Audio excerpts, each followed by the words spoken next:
안녕하세요. 오늘도 사연살롱을 찾아주셔서 감사합니다. 통쾌하게 한방 제대로 날리고 파혼을 한 20대 여성이에요.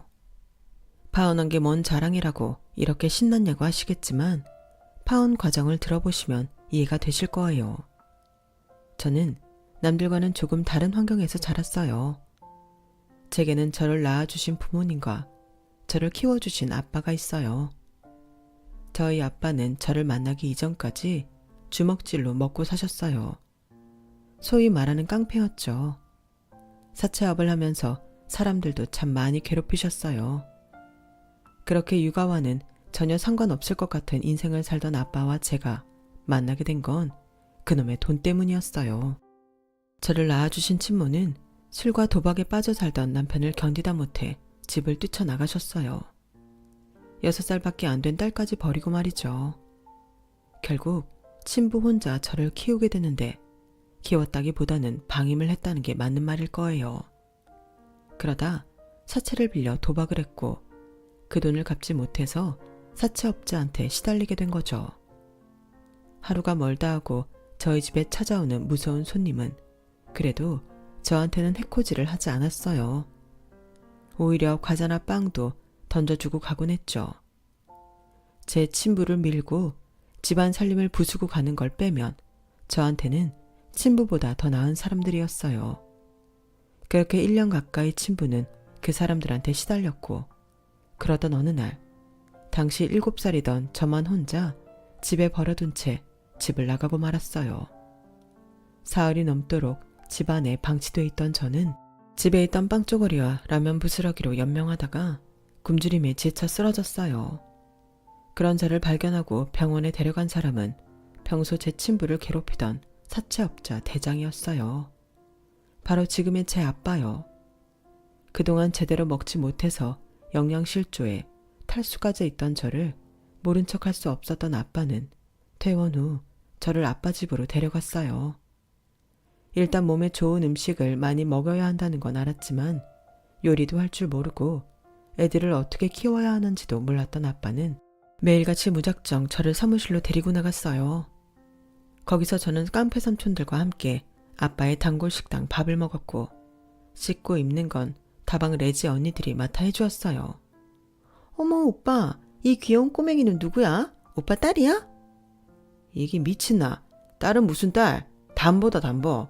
이게 내 돈 띵까 묻고 내 뺀 서상식의 딸내미 아이가. 근데 무슨 담볼 일이 애지중지해. 어머, 그러고 보니 얘 오빠랑 좀 닮은 것 같지 않아? 눈매며 코며 완전 똑같잖아. 밖에 데리고 나가면 오빠 딸이라고 해도 믿겠는걸? 그날 다방 레지 언니의 말 때문이었을까요?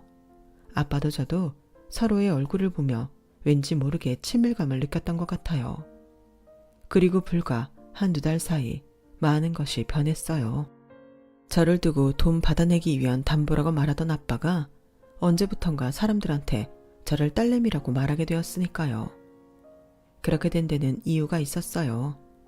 몇 달 뒤 제 친부가 아빠 밑에서 일하는 삼촌들한테 잡혀왔는데 그때 친부가 아빠한테 저를 팔았거든요.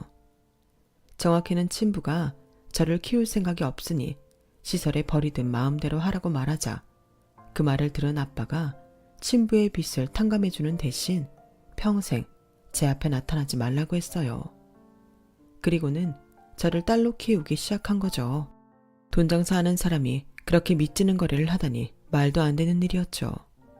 그날 밤 아빠는 제게 말했어요. 니는 이자부터 내 딸내미다. 서정인이가 아니고 앞으로 박정인인기라. 알겠나? 차라리 다행이다 싶었어요. 친부와 사는 것보다 깡패 아빠랑 사는 게 훨씬 좋았거든요. 그렇게 서정인에서 박정인이 된 저는 얼마 뒤 초등학교에 입학을 했고 그 무렵 아빠는 사무실을 정리하고 주먹 세게 해서 완전히 손을 씻었어요. 이제 자식을 키우는 부모가 되었으니 떳떳하게 사는 모습을 보여줘야 한다는 게 이유였죠. 사람들은 아빠가 얼마 안가 다시 주먹 세게로 돌아갈 거라고 생각했지만 지금까지도 아빠는 그쪽과는 담을 쌓고 살고 계세요. 그때 아빠 밑에서 일하던 삼촌들 중 하나가 아빠를 따라 나섰는데 아빠는 삼촌과 함께 자신들이 일순우리를 하며 사람들을 괴롭히던 그 시장통에서 생선 나르는 일을 시작했어요. 처음엔 시장 사람들이 갑작스레 변한 아빠를 믿어주지 않았어요. 저러다 눈깔에 휙 돌아피면 다시 주먹부터 쓸 놈이다 저거. 하지만 피 한 방울 안 섞인 딸을 키우며 누구보다 성실하게 일하는 아빠를 보자 사람들도 조금씩 마음을 주기 시작했고, 그렇게 몇 년이 지나는 사이 아빠는 시장 사람들 속에 완전히 스며들게 되었어요.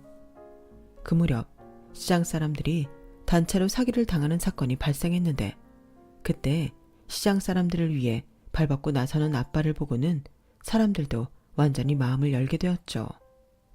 비록 도망간 사기꾼은 끝내 못 잡았지만요. 제가 중학교에 들어갈 무렵 추산물 도매상을 인수한 아빠는 거친 과거가 무색할 정도로 완전히 시장 사람이 다 되어버렸어요. 팔과 등에 그려진 문신이 아니고서는 아빠의 과거를 의심할 게 하나 없었죠. 그 사이 아빠 밑에서 일하던 상철이 삼촌도 결혼해 가정을 이루었고 이듬해 아들을 낳았어요. 길바닥에서 주먹을 쓰며 십수년을 의형제로 지냈던 두 분은 어두운 과거를 버리고 이제 평범한 가장이자 아빠가 된 거죠. 얼굴도 예쁘지만 마음씨도 고운 상철이 삼촌 아내는 저희 집 살림까지 도와주셨어요. 저 역시 작은 엄마라고 부르며 잘 따랐고요. 아빠한테 말하기 어려운 일들은 작은 엄마한테 털어놓곤 했는데 그럴 때마다 엄마처럼 저를 보다듬어 주셨죠. 누가 봐도 우리는 평범한 가족이었어요. 실제로도 그렇게 살았고요. 제 머리를 묶어주는 아빠 손은 비록 거칠었지만 손길은 세상 무엇보다 따뜻했기에 부모한테 버려지고 사채업자 손에 자란 저였지만 평범한 유년기를 보낼 수 있었죠. 공부도 곧잘 해서 서울에 있는 대학에도 입학했고요. 제가 서울로 떠나던 날 아빠는 세상 다 잃은 사람처럼 어깨가 축 처져서는 살짝만 스쳐도 눈물이 쏟아질 것 같은 얼굴을 하고 있었어요. 아빠야, 내 죽으러 가는 거 아니다. 공부하러 가는 기다. 근데 이게 뭐고? 누가 보면 초상난 줄 알겠다. 아이고 무시라. 인상 좀 피라. 깡패 티낼락하나. 뭐라카노 가시네. 내가 어딜 봐서 깡패고. 내 손 깨끗이 씻었다. 그런 소리 하지 마라. 내는 선량한 부산 시민이다. 아이고야 맞다. 우리 아빠야가 이래 사람 노릇할 줄 누가 알았겠노. 그동안 나 키우느라 힘들었지. 좀만 더 고생해라. 내 대학 졸업하고 다 갚아줄 기다. 그러고 수기 이모야 하고 살림 좀 합치라. 내 눈치 보느라 그러고 떨어져 살 거 없다. 수기 이모야가 나 어릴 때 똥반스도 갈아주고 했다 아이가. 그런 여자 세상에 또 없다. 알았나? 나 없을 때 집에 데리고 가서 확 잡아뜨리라. 아빠야, 네 그거 못 하겠나? 아직 그 정도 힘은 있지? 뭐라카노 가시네. 치아라. 제가 떠나면 적적하게 지낼 아빠가 걱정돼서 일부러 더 아빠를 놀렸어요. 하지만 수키 이모랑 살림을 합치라고 한 건 제 진심이었어요. 언제까지고 딸내미 하나만 보고 사는 아빠가 너무 가여웠거든요. 이제는 아빠도 사랑하는 사람과 함께 살면서 세상 사는 재미를 느끼길 바랐으니까요. 대학에 입학해 서울 생활을 시작한 이후 주변에는 제 과거를 아는 사람이 없었어요. 그래서 어떤 면에서는 더 편하더라고요.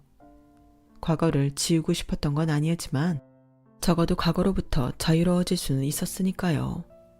보름에 한 번 일을 핑계로 서울로 올라오는 아빠 역시 사채업자 출신이 아닌 그저 극성맞은 딸바보 아빠로만 보였어요. 먹을 거는 마트에 가면 다 파는데도 굳이 부산에서 밑반찬까지 공수해 와서는 냉장고를 채워주셨죠.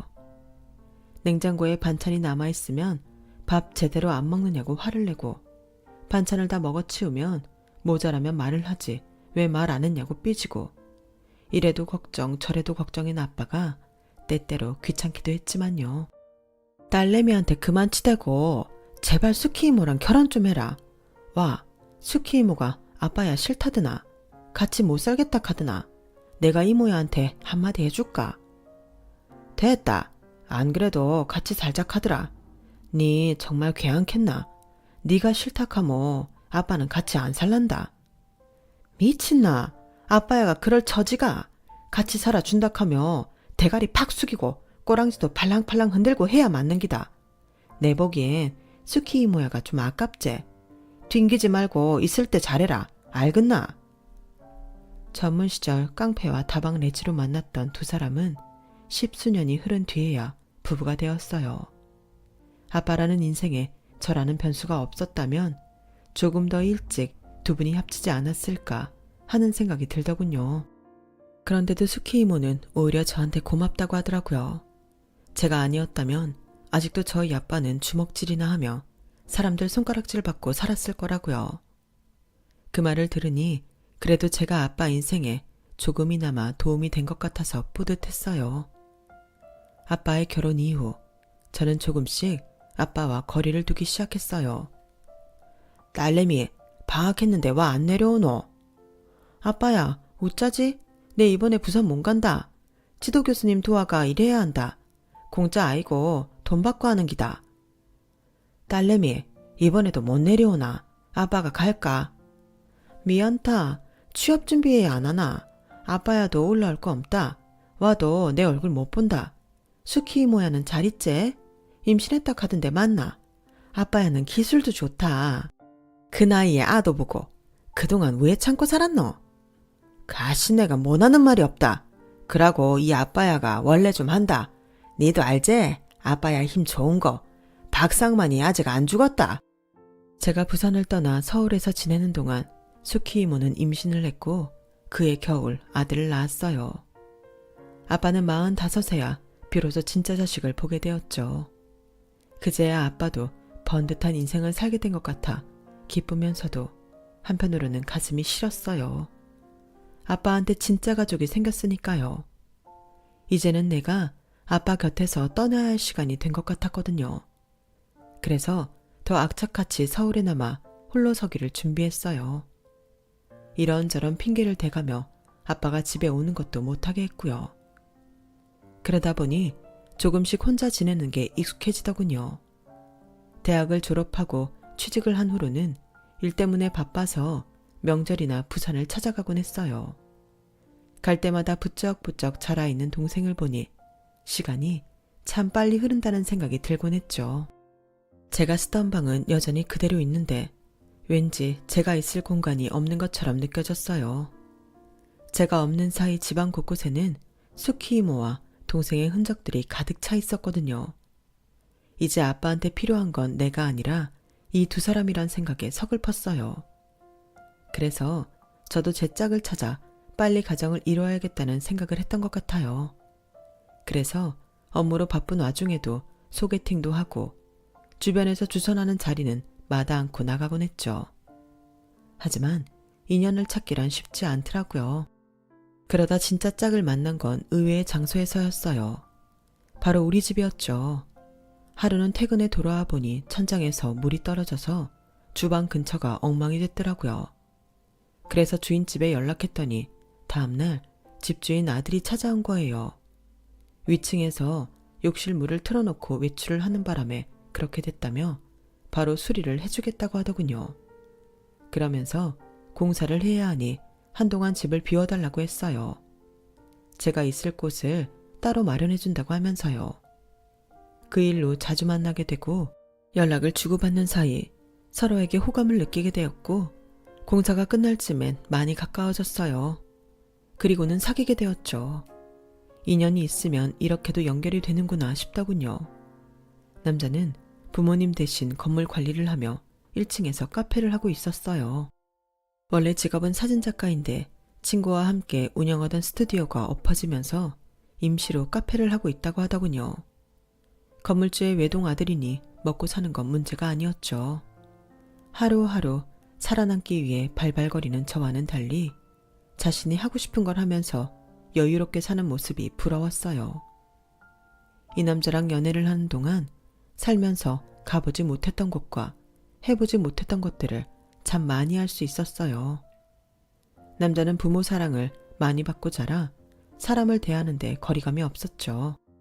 저한테뿐만 아니라 낯선 사람들에게도 마찬가지로요.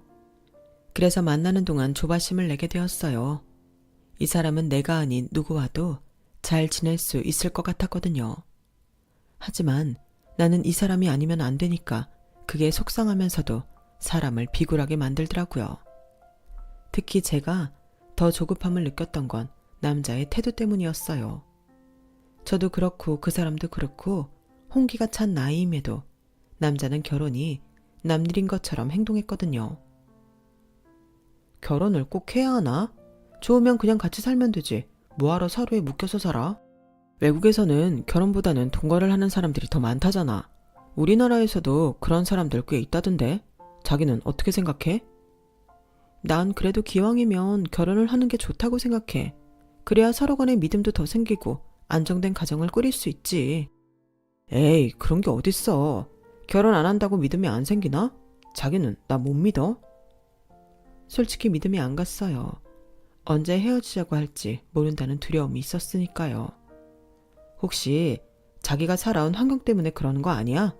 자기 친부모님한테 버려졌다는 것 때문에 사람을 못 믿게 된 거 아니냐고. 그런 거라면 앞으로 내가 더 잘할게. 사람한테 입은 상처는 결국 사람으로 치유해야 하니까. 어쩌면 그 말이 맞는지도 모르겠다는 생각이 들었어요. 그래서 이런 저를 받아주는 이 남자가 더 고맙고 소중했어요. 그렇게 3년 가까이 연애를 하는 동안 저희 집에서는 결혼 닭다리 끊이지 않았어요. 아빠는 제 남자친구를 직접 만나 얘기를 해보겠다고 하셨죠. 아빠 좀 내가 알아서 한다. 다 큰 딸내미 일에 이러는 것도 오지랖이다. 오지랖이면 어떤 너? 내 딸내미 일인데. 그러고 남자는 남자가 봐야 한다 아이가. 됐다. 내 일은 내가 알아서 한다. 신경 꺼라. 아빠한테 전화가 올 때마다 제가 타단을 하곤 했지만 그런다고 그만둘 아빠가 아니었어요. 결국 저 몰래 서울에 올라오셔서는 제 남자친구를 만나셨거든요. 뒤늦게 수키 이모를 통해 그 사실을 알게 된 저는 부랴부랴 남편의 카페로 달려갔어요. 아빠 성격에 주먹을 날려도 수십 번을 날렸을 거란 생각을 하니 아찔해지더라고요. 그런데 가게 문을 열어보니 의외의 상황이 펼쳐져 있지 뭐예요. 남자친구와 얘기를 나누고 있던 아빠가 저를 보자 환하게 웃으며 이러는 거예요. 딸내미 이제 오나? 안 그래도 막 니들 결혼식 얘기하고 있었다 아이가. 니 남자 보는 눈은 있네. 어디서 이런 남자를 만났노? 성격도 시원시원한 게 딱이다. 도대체 이게 무슨 일인가 싶어 남자친구를 따로 불러냈어요. 그랬더니 정인아 우리 결혼하자. 아버님도 그렇게 원하시는데 못할 거 뭐 있어? 기왕 하는 거 시간 끌 거 없이 올해 안에 끝내자. 아버님도 그러라고 하셨어. 그게 무슨 소리야? 자기 인생에 결혼은 없다며? 근데 갑자기 왜 마음이 변한 거야? 혹시 우리 아빠가 자기 때렸어? 뭐? 맞았으면 내가 이렇게 웃으면서 네 아버지랑 마주 앉아 있었겠니? 그런 거 아니야. 나도 나이 드니까 하루빨리 가정을 이루는 게 좋을 것 같다는 생각이 들어서 그래. 갑작스런 남자친구의 심경 변화에 놀라기는 했지만 그래도 다행이다 싶었어요. 이제는 더 이상 마음 졸이지 않아도 됐으니까요. 그래서 그 주 주말 예비 시부모님을 만나러 시댁에 찾아갔어요. 예비 시부모님은 아버님 건강이 안 좋아서 일산 근처 전원주택에서 살고 계셨어요. 제가 인사드리러 갔을 때도 아버님은 몸 상태가 안 좋으셔서 안방 침대에 누워 계셨죠. 간이 안 좋으시다더니 얼굴에 황달 증세가 있더라고요. 저희를 거실로 데리고 나온 예비 시어머니는 따뜻한 차를 내어주시며 천천히 저를 살피셨어요. 노골적이지는 않았지만 그래도 꽤나 구석구석 살피시더군요. 상호톡에서 집안 얘기는 많이 들었어요. 힘들었겠네요. 아닙니다. 아빠 덕분에 저는 힘든 거 없었어요. 참 대단한 분이네요. 남의 아이를 키우는 게 쉽지 않은 일인데. 어머, 미안해요. 그나저나 피부가 참 좋네요. 사람 피부는 간장이랑 관계가 있다는데 건강 체질인가 봐요? 혹시 무슨 운동 같은 것도 했나요? 네, 중학생 때 육상부였어요. 성적이 잘 안 나와서 중3 때 그만뒀지만요. 아, 그래요? 혈액형이 A형이라고 했던가요? 네. 도대체 제 대답 어디가 어머니 마음에 들었는지는 모르겠지만 예비 시어머니는 제 대답에 꽤나 만족하시는 것 같았어요. 예비시댁에 다녀온 뒤 결혼 얘기는 급물살을 탄 듯이 빠르게 진행됐어요. 남자친구와 함께 부산에 내려가 부모님께 인사를 드렸어요. 상철이 삼촌은 조카 사위 준다고 회랑 전복을 잔뜩 사오셨더라고요. 아직 어린 조카랑 동생도 온 집안을 뛰어다니고 모처럼 집안이 사람 사는 집처럼 느껴졌어요. 아빠와 둘이 살 때는 썰렁하던 집이 어느새 사람으로 가득 찬 곳이 되어버렸죠.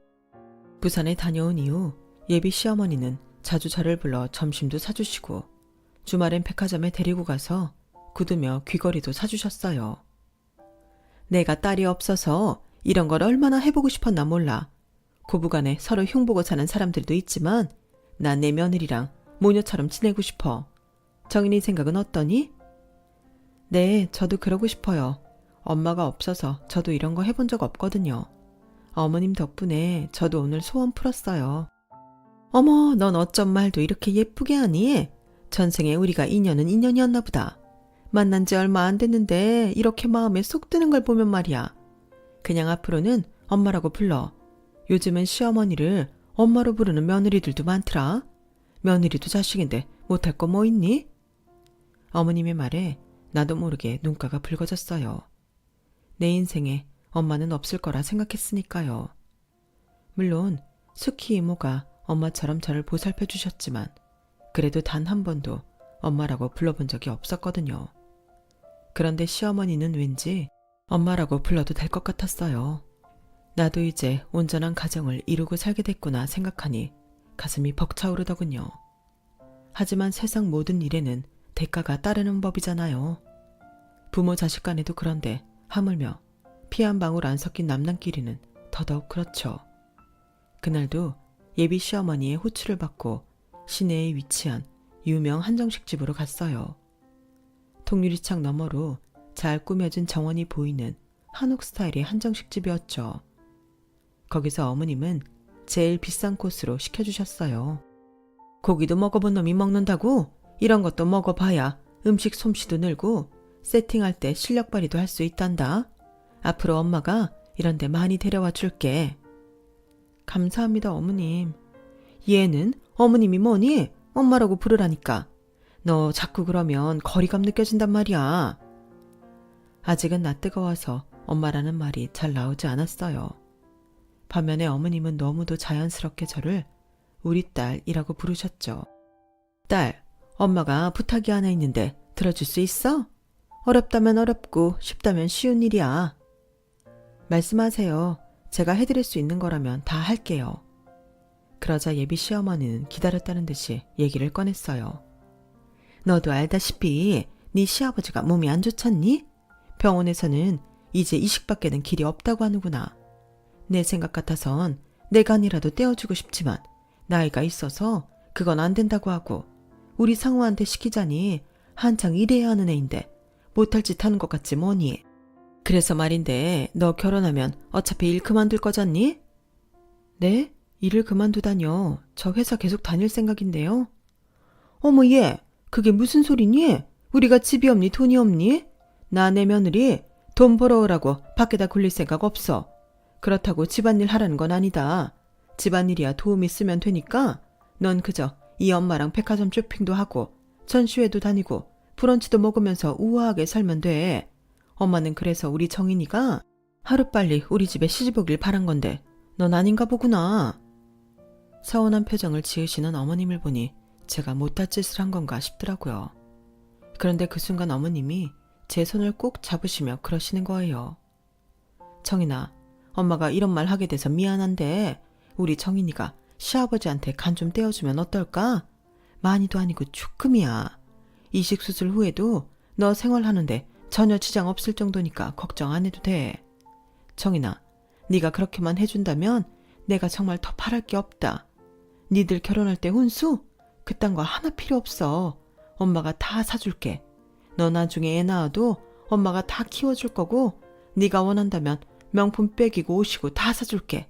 그러니까 제발 엄마 부탁 좀 드려주렴. 응? 우리는 이제 가족이잖니. 힘들 때 서로 돕는 게 가족 아니겠어? 가족이라는 말에 가슴이 두근거렸어요. 그까지 간 좀 떼어주면 내가 정말 이 사람들과 가족이 되는 건가? 그렇다면 그리 나쁜 조건은 아닌 것 같더라고요. 물론 저희 아빠가 이 사실을 아신다면 가만히 안 계시겠지만요. 부산에 갔다 온 이후로 저는 마음이 심란했어요. 그곳에 내가 없어도 빈자리가 하나도 느껴지지 않는 게 서운했었거든요. 이 사람들한테 나는 이미 남이 되어버렸구나 싶은 게 마치 세상에 혼자 버려진 기분이 들더라고요. 그런데 시어머니가 나를 가족으로 받아주시겠다고 하니 혹할 수밖에요. 비록 제 간을 내어드려야 하지만요. 며칠 고민을 한 저는 시어머니께 전화를 드렸어요. 간 이식 수술 하겠다고 말이죠. 그러자 예비 시어머니는 그날 바로 저를 찾아와 백화점으로 데리고 가셨어요. 그리고는 500만 원이 훌쩍 넘는 가방을 제 품에 안겨주셨죠. 다음 날 저는 어머님과 함께 병원에 가서 간 이식 적합검사를 받았어요. 아버님과는 혈액형도 같고 제가 워낙 건강 체질이라 별 문제 없으리라 생각했죠. 그런데 검사 결과 제 간의 용적이 작아서 이식이 불가능하다는 판정이 나온 거예요. 한마디로 제 간이 작아서 남한테 떼어줄 수 없다는 얘기였죠. 검사 결과를 들은 예비 시어머니는 믿을 수 없다는 표정으로 의사한테 따졌어요. 아니, 이제 와서 이러면 어떡해요? 혈액형도 같고 애 상태도 건강해서 잘 될 거라면서요.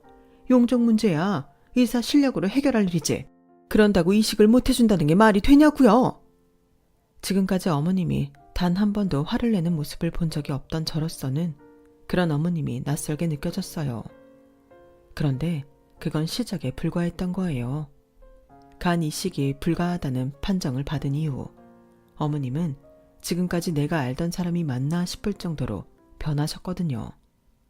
전에는 못해도 일주일에 한두 번은 저를 불러내 밥도 사주시고 공연도 보러 가셨는데 검사 이후부터는 연락도 없으시고 전화 연락을 하셔도 싸늘한 목소리로 혼수 얘기만 하시더라고요. 혼수 목록 상우편에 보낼 테니까 보고 준비해라.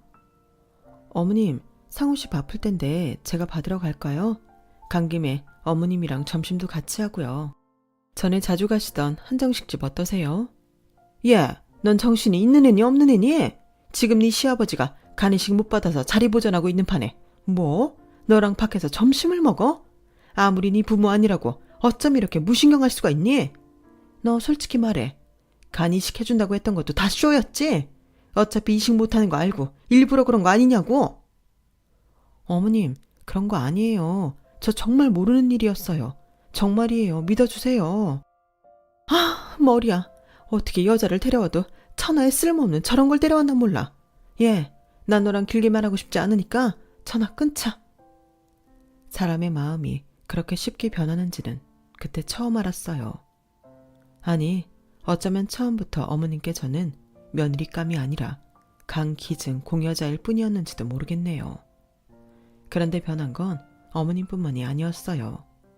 남자친구 역시 슬슬 저를 피하기 시작하더니 오랜만에 만나서도 짜증을 내기 일쑤였어요.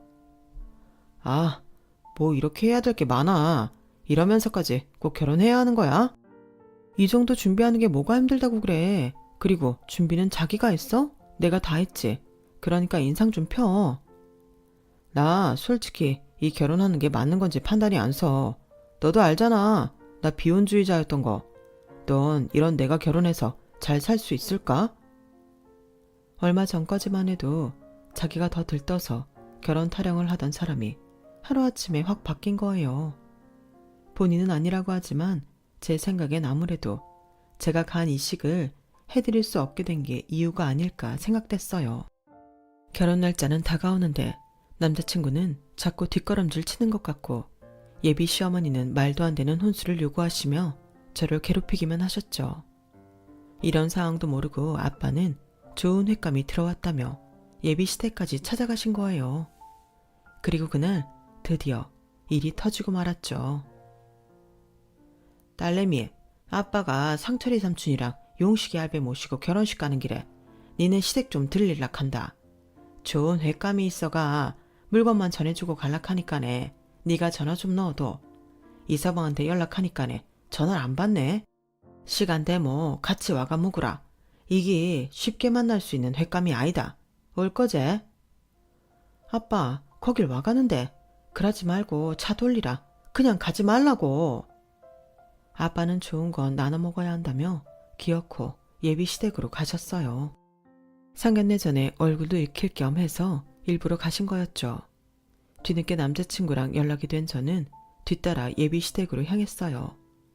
아니나 다를까 어머님은 똥 씹은 표정으로 저희 아빠가 가져오신 횟감과 해산물들을 주방 싱크대에 던져 놓으셨더라고요. 그리고는 환자도 있는 집에 함부로 찾아왔다며 아빠한테 화를 내고 계셨죠. 아빠를 태워 저희 시댁까지 모셔온 상철이 삼촌은 얼굴이 울그락불그락해서는 당장이라도 한마디 할 기세였어요. 그런데도 아빠는 화를 꾹 참으시며 미리 연락 못하고 찾아와 죄송하다며 고개를 조아리셨죠. 그리고 예비 사돈한테 인사만 하고 가겠다고 안방으로 들어가셨어요. 그런데 예비 시아버지의 얼굴을 본 아빠가 소리를 버럭 지르시지 뭐예요. 이게 누구? 네 이장수 맞지? 부산서 시장 사람들 돈 띵까 묻고 내 뺀 이장수 맞단 말이다. 아이고야, 세상 참 좁다 카더니 우리가 이래 만나네. 니 내 돈 빌려 쓰고 안 갚은 건 기억하드나? 나 모르겠나? 시장 통해서 일손으로 하던 박상만이다. 그때 네가 뗀 까먹은 게 한 기삼천 됐지? 상철아, 니 이리 와봐라. 네가 포항까지 잡으러 갔다 허탕친 이장수 여 누워있다. 그 말에 상철이 삼촌은 안방으로 달려갔어요.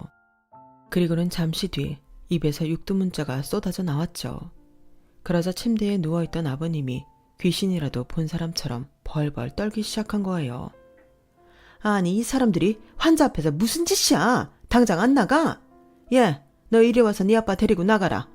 아이고, 지 부모한테 버림받고 남의 손에 자랐다더니 고작 널 키워준 게 주먹질이나 하고 살던 깡패였니?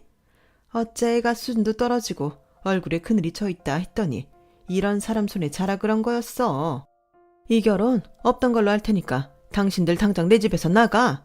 하마터면 이런 그지 같은 것들이랑 사돈 맺을 뻔했잖아. 상우 너도 그렇지.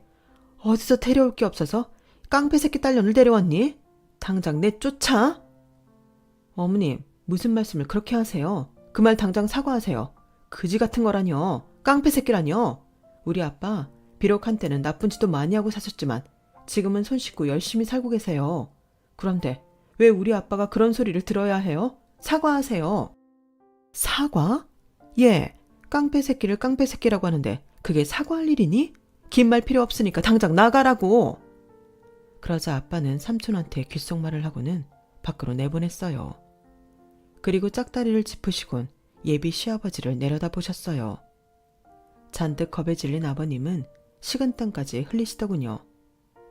와, 니네가 무섭드나? 네 세상에서 제일로 무서운 게 뭔지 아나?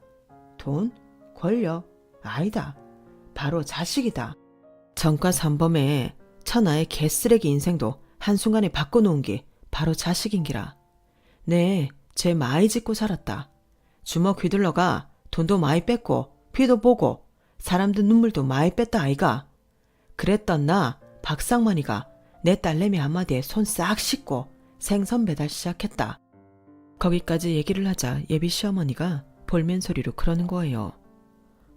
주먹질하고 산 게 무슨 자랑이라고. 그래서 뭐 지금 우리를 어떻게 하겠다는 거야 뭐야.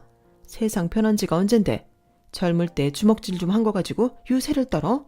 그래봤자 삼류 지방 깡패밖에 더 돼? 그깟 3천 주면 될 거 아니야. 여보, 계속 듣고 있을 것도 없어. 경찰에 신고해. 저런 것들은 경찰서 소리만 들어도 지레 겁먹고 도망가는 놈들이라고. 그러자 아빠가 쓴웃음을 지으며 그러셨어요. 아지매요. 경찰이 뭐 되겠습니까?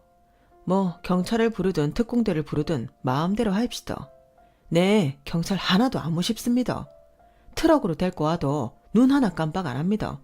왠지 아십니까? 내한테는 세상에서 제일로 무서운 게 딸내미라 그러십니다. 그보다 더 무서운 게 있다 카모 바로 내 딸내미 눈물입니다. 지금껏 내 딸내미 눈에서 눈물 뽑은 쉐끼들은 고마 팍! 몸성이 살고 있는 것들이 없다 하는 것만 말해주겠습니다. 근데 우짜지에 내 딸내미 눈에 눈물이 맺혀 있네 얘. 순간 아빠 눈에서 살기가 번뜩하더니 예비 시부모님을 쓱 훑었어요. 마치 눈앞에 사냥감을 두고 혓바닥을 날름거리는 흑사의 눈처럼 살기가 흐르는 통에 예비 시부모님은 꼼짝없이 얼어버리고 말았어요. 그때였죠. 현관 쪽에서 상철이 삼촌 목소리가 들렸어요. 형님, 준비 끝났습니다. 안으로 들일까예? 그 말에 남자친구와 그 가족들은 사색이 되었어요. 특히 조금 전까지 기세등등하던 어머님은 손까지 바들바들 떨며 물었죠. 준비라니 뭘 준비한다는 거예요? 설마 우리를 땅에 묻기라도 하겠다는 거예요? 그러자 남자친구는 잔뜩 겁을 먹은 누나를 굴리더니 바닥에 넙죽 엎드려 고개를 조아리고는 싹싹 빌기 시작했어요. 장인어른, 제가 잘못했습니다. 제가 철이 없어서 따님 가슴에 못질을 했어요. 잘못했습니다. 하지만 처음부터 간이식 노리고 사귄 건 아니에요. 정말이에요. 결혼하려시면 지금이라도 당장 할게요. 그러니까 제발 살려주세요. 엄마, 아빠 뭐해? 같이 안 빌고. 그러자 지금까지 몸에 힘주고 뻗대던 예비 시부모도 바닥에 무릎을 꿇고는 싹싹 빌었어요. 상만씨, 내가 그 돈 다 갚을게. 원금뿐만 아니라 이자까지 다 쳐서 갚을 테니까 제발 이러지 마. 손 씻었다며? 이제 와서 손에 피 묻힌들 자네도 자네 딸도 속이 편하겠나? 그래요. 우리가 좀 과했던 면이 없지 않으니까 파혼에 따른 위자료로 심심치 않게 드릴게요. 제발 우리 좀 살려주세요.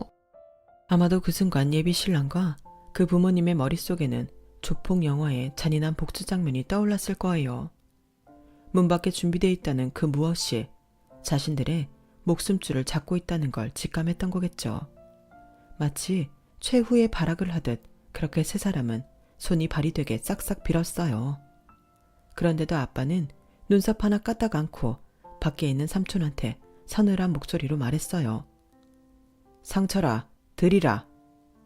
그 말에 시댁 식구들은 절규에 가까운 비명을 질러댔고 드디어 안방으로 지팡이를 짚은 노인이 들어왔어요. 그 모습에 바닥에 엎드려 있던 세 사람은 벙찐 표정이 되었죠. 지팡이를 짚고 들어오신 분은 다름 아닌 용식이 할아버지였어요. 예전 상인의 회장직을 맡으셨던 분으로 예비 시아버지한테 가장 많은 돈을 뜯긴 분이셨죠. 용식이 할배요. 어서 오시소. 식사하셔야 할 낀데 이래이리 틀어졌네 얘. 지아라. 밥이 문제가. 내 돈 띵 까먹고 내 뺀 장수 이놈아를 잡는 게 먼저 아이가. 아이고야 이게 누구? 용식이니? 나 기억하제? 할아버지는 바닥에 무릎 꿇고 앉아있는 예비 시아버지를 보시고는 눈을 번뜩이셨어요. 맞네 맞아. 니 내 돈 떼먹고 그간 잘 살았는갑다. 볼때기에 살이 띠룩띠룩 붙어가 있는 게 잘 처먹고 살았는갑다. 니 그 돈이 무슨 돈인지 알기는 하나? 내 마누라 수술비였다. 평생을 못 먹고 못 입고 살다가 내 마누라 목숨줄이었다 이 말이다. 그 돈 잃고 마누라 하늘 떠나보내고 네 많이 욕했다. 천벌 받아 돼지라고 했다. 내만 그랬는 줄 아나. 니한테 돈 뜯기고 길바닥에 앉은 상식이, 가게 들어먹은 정육점 최씨, 딸내미 혼수비 뜯긴 구두방 서씨까지 죄다 니 나가 돼지라고 침 캬 뱉었다. 그래도 살다 보이 이래 다시 만나네. 니 서울서 건물도 갖고 큰소리 땅땅 치고 산다 하던데 맞나? 그 순간 예비 시아버지 얼굴이 하얗게 질려버렸어요. 지난 시절 자신이 저지른 죄가 한순간에 떠올랐기 때문이죠. 자신을 믿고 투자를 했던 시장 사람들 가슴에 비수를 꼽고 돈을 챙겨 야반도주를 했던 그날이 생생하게 떠올랐을 거예요. 제가 어렸을 때 있었던 일이지만 아직도 기억이 나요. 그날의 일로 시장에는 줄초상이 났었거든요. 그때 저희 아빠랑 상철이 삼촌이 제 예비 시아버지를 잡으러 전국을 찾아다녔어요. 그 바람에 저는 수키 이모가 사는 단칸방에서 한 달 넘게 지내야 했지만 그 일로 저희 아빠와 삼촌은 시장 사람들한테 한 식구로 인정받을 수 있었어요. 그때 못 잡은 사기꾼을 10수년이 지난 오늘에서야 잡게 된 거였죠. 결국 저는 파혼을 하게 됐어요. 하지만 이 일로 시장 사람들은 잃었던 돈을 다시 찾게 되었죠. 시어머니가 그렇게 아끼던 건물과 땅, 집을 팔아 돈을 갚았거든요. 저희 아빠도 3천만 원을 되돌려 받았고요. 이번 일로 시장에서 저희 아빠의 인기는 또다시 하늘을 찌르게 되었어요. 차기 상인의 회장감이라는 말이 나오기도 했고요. 그런데 아빠는 하나도 기뻐하지 않으셨어요. 딸내미가 파혼을 하게 됐으니 말이죠. 아빠야, 내는 차라리 잘 됐다 싶다. 내 그 사람 좋아서 결혼하려 했던 거 아니다. 그냥 나도 가족을 만들고 싶어가 그랬던 기다. 근데 생각해보이 내한테는 이미 가족이 있었더라. 내 말 한마디에 주먹질 끊고 새 사람 된 우리 아빠. 내 눈에 눈물 한 방울에 벌벌 떠는 우리 아빠야가 진짜 내 가족이다. 앞으로는 스키 이모야한테도 엄마라고 부를 기다. 지민이도 내 친동생으로 삼을 기다. 내만 잘하면 되겠더라. 아빠야, 나 아빠 딸내미라서 행복하다. 아빠는 시뻘개진 눈으로 허공만 바라보셨어요. 그리고는 이내 저를 끌어안고 한참을 놓아주지 않으셨어요. 그날 아빠의 품속은 세상 무엇보다 따뜻했어요. 이제는 저도 아빠한테 따뜻한 품을 내어드릴 수 있는 멋진 딸내미가 되어야겠다 생각합니다. 비록 피는 안 섞였어도 세상 누구보다 끈끈한 모녀지간임을 확인했으니까요. 가족이란 게 참 뭔지 아직도 잘 모르겠지만 세상 무엇보다 따뜻한 건 확실한 것 같습니다. 소중한 가족들과 행복하세요. 제 사연을 들어주셔서 감사합니다. 여러분, 사연 댓글에 응원과 현명한 조언 부탁드려요. 좋아요와 구독은 저에게 큰 힘이 됩니다. 오늘도 좋은 일 가득하세요.